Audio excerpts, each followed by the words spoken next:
Hey friends, this is the Mrs. Volfie from Our Half Acre Homestead, and today we're going to dehydrate fresh tomatoes.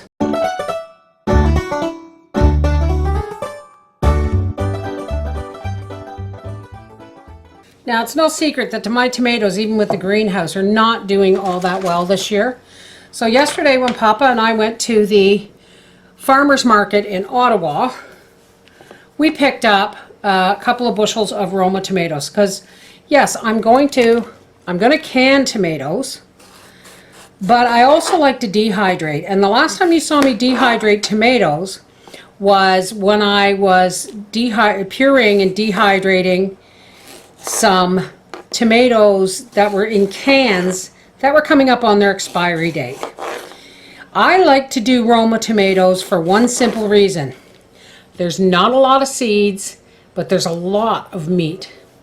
So I'm going to slice these about 1/8 of an inch to 1/4 inch thick because yes, they will shrink.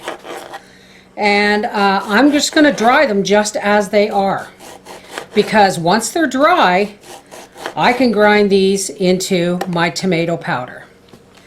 So we're just going to slice them up. Tomatoes are one of those vegetables or fruits, folks, that you do not have to blanch before you put on the dehydrator. Okay, now if your tomatoes do have a lot of seeds, I know some people go ahead and use those seeds or just leave them in the tomato, but you know what, folks, the seeds are bitter when they're ground. So you just run, your serrated blade just through the seed holes so that you can get rid of those. All right, so when the dehydrator's full, we'll be back. Okay, here I have 6 full trays of our sliced Roma tomatoes, and we're going to put these on the dehydrator at 135 degrees for however long it takes for them to become crunchy and crispy. Okay, so here are my dehydrated tomatoes, and as you can see by this basket, I saved some to do some more because I still have that 1.5 bushels that I have to can yet.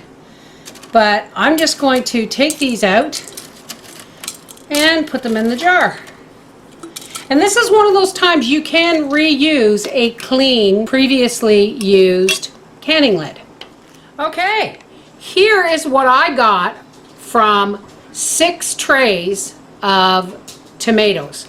Now, this is jam crammed full, folks. I had to shove it down to get it all in here. Now, you may ask yourself, what would I do, or why would I want dehydrated tomato slices? One very simple reason. I grind them when I need them. I grind them into powder. 1 tablespoon or 1 heaping tablespoon of ground tomato powder with some Italian seasoning and a 1/4 cup of boiling water makes just enough pizza sauce for 1 pizza. And that, not just that, it's really good ground and dusted on your popcorn. It's healthy, it's a flavor, it's just a good idea. And look at the storage space. This is the Mrs. Volfie from Our Half Acre Homestead saying, don't put all your eggs in one basket. Can and dehydrate. Take care, bye-bye.